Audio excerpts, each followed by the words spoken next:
principalement les engourdissements la nuit. Ouais. Et puis après des douleurs dans la journée suivant ce que je fais quoi. Au poignet. Au poignet, ouais, plutôt poignet. Ouais. Plutôt poignet. Épaule, avant-bras, bras, épaule. Non. Si je fais des travaux en hauteur, ouais, au bout d'un moment. Je sens que j'ai circulation qui passe plus. Ouais. Et ouais, tout bêtement, l'autre jour, je suis allée laver ma voiture, donc de tenir le pistolet de lavage de la voiture pendant, je sais pas combien de temps ça durait. T'en pouvais plus? Ouais, t'avais une tétanie presque. Ouais. De toute façon, on a vu qu'il y a beaucoup de choses au poignet. Ouais. Mais on a pris la décision de partir, nous, plus sur un travail cervical pour commencer. D'accord. Après, les poignets, on va les faire. J'ai suggéré la kiné d'ailleurs, parce qu'elle c'est qu'au niveau cervical, c'était là qu'il y avait un bon travail à faire par l'ostéo. Mais c'est sûr qu'au niveau des poignets, la résolution du problème, elle viendra en travaillant les poignets aussi. Hein. Ah oui, ça je ne l'exclus pas du tout. Et au niveau cervical, donc, on a eu des migraines ophtalmiques, quand même, une tendance à ça. Ouais. T'es d'accord? Ouais. Et au niveau cervical, t'as souvent mal au cou quand même, tu sens raide. Voilà, et là ce qu'on va faire, on va venir écraser la tête sur les cervicales, entre guillemets. Voilà, et là ça lâche. Voilà, tu vois, tu sens Aude? Là tout de suite ça lâche derrière, là.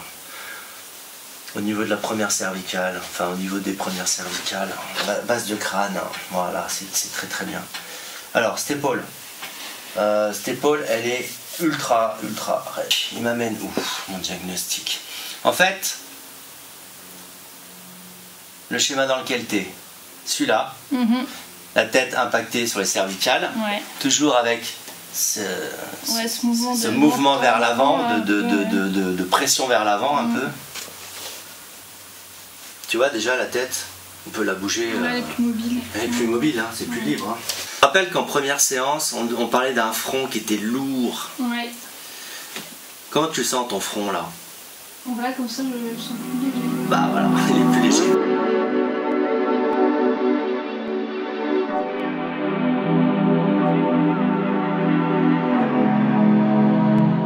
Dans les mains. Oui, alors j'en ai eu cette nuit dans la main droite. Ouais. Sinon dans la semaine ça a été ça moins fort. Ouais, ou du moins j'ai pas le souvenir, tu vois. Bon, c'est moins fort. Puis, ça m'a pas trop perturbé. J'ai passé l'aspirateur, c'est bête, hein, mais et ça tout le temps comme ça et ça. Le fait de trop serrer, c'est lié au poignet.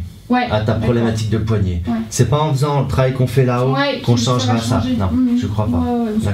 D'accord. Donc là, ce qu'on va faire, on va continuer le travail en haut. Pour que ces fourmillements disparaissent. Et ensuite on a une densité dorsale, dorso-cervicale là, qui est trop forte. Donc on va utiliser la séance passée, on va s'appuyer là-dessus, sur le travail qu'on avait fait. On avait fait plutôt un travail entre la ligne de l'oreille et le sommet de la tête. On a plutôt travaillé ça. On s'était beaucoup arrêté sur la voûte crânienne, un travail de la voûte, appui sur la voûte, compression de la voûte, etc. On avait beaucoup fait des choses comme ça. Et là, on va complètement revirer et changer cette zone scapulaire. Elle est raide autour de son axe vertical qui est son dorsal. Elle est archi raide en fait. Tu portes beaucoup de poids là.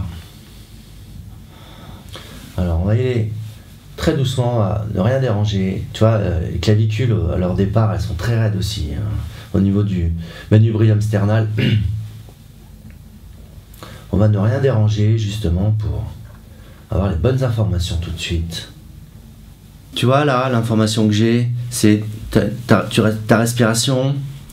Tu as du mal à respirer en fait. Il y a un étouffement qui se fait dans ces zones faciales. Là, l'information d'étouffement, c'est une zone qui a du mal à respirer en fait, qui est comprimée, qui a du mal à respirer. L'air a du mal à circuler.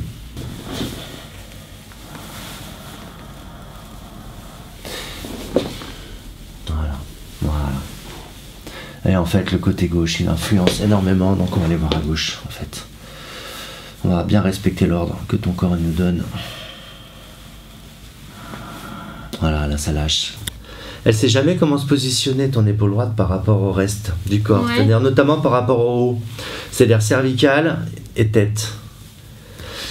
L'épaule droite, elle a son schéma elle, auquel elle déroge pas, et en fait, il faut que tout son monde autour d'elle s'adapte. Non, non, ça lâche très fort. Et là, c'est quoi qui change?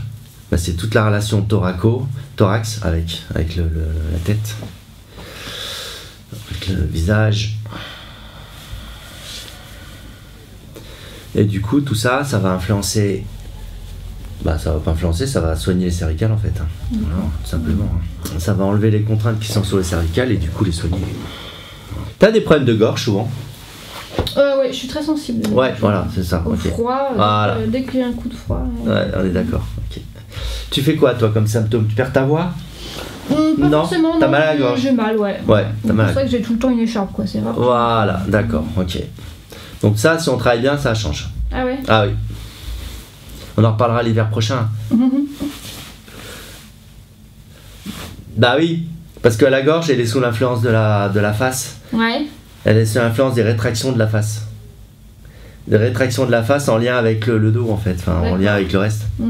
Parce que le corps, c'est un tout, c'est un volume, il est construit de façon... toutes les parties sont interdépendantes les unes des autres. On a l'impression qu'on t'a serré, qu'une main comme ça est venue sur tes deux joues et t'a écrasé la bouche vers l'intérieur.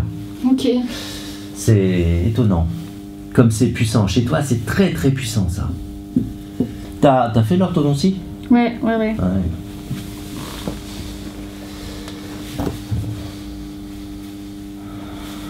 pendant longtemps. Ah bah oui, parce que ça changeait pas bien en fait.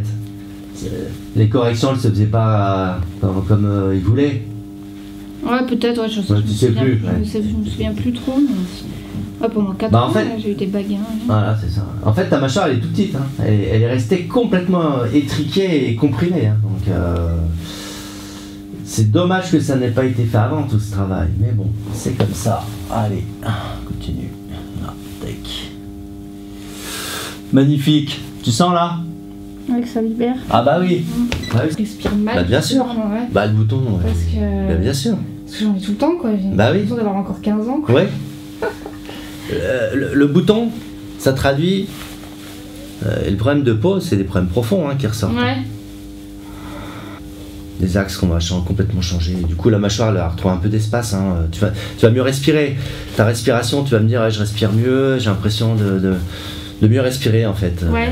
Tu auras cette impression-là. Ouais, j'ai pas spécialement d'endurance, moi, par exemple. Ouais, alors en fait, tu vis avec. Ça joue avec, mais tu vis avec toute la journée. Donc, c'est surtout en rajoutant la faculté de respirer que tu vas te rendre compte que tu respirais mal. Ah ouais. Tu peux pas te rendre compte que tu respires mal, ou difficilement, parce que tu vis comme ça tout le temps, quoi, tu vois. C'est comme si je te mets des lunettes avec des verres bleus, au bout d'un moment, tu verras plus que c'est bleu, quoi. Ton œil va s'habituer. Et c'est en les enlevant que tu te rends compte que la lunette, elle donnait une coloration particulière. Ouais, un truc a changé. Tu sens ou pas? C'est moins solidarisé, j'ai l'impression. Ouais. Et ta position de tête, elle est différente. Ah ouais, ça je sens ouais. Pas. Mais... En fait, là, t'as récupéré de la hauteur. Ok.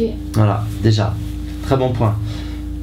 Le fait d'avoir libéré là, et tu vois, quand même, le front, il est plus détendu. Ça renforce toute cette zone dorso-lombaire. Passe, par contre.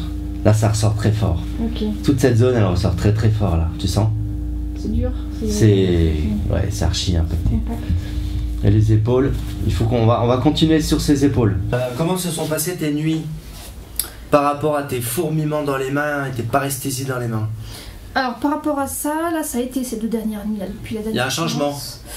Oui, bon après j'avais pas toutes les nuits non plus. Non. Tu sens quelque chose ou pas? Je sens qu'il se passe des choses. Ah oui, énorme, énorme. Qui a une influence énorme sur le haut du corps. T'avais fait de la rééducation pour une scoliose, des choses comme ça, petite? Ouais, quand j'étais ado, ouais.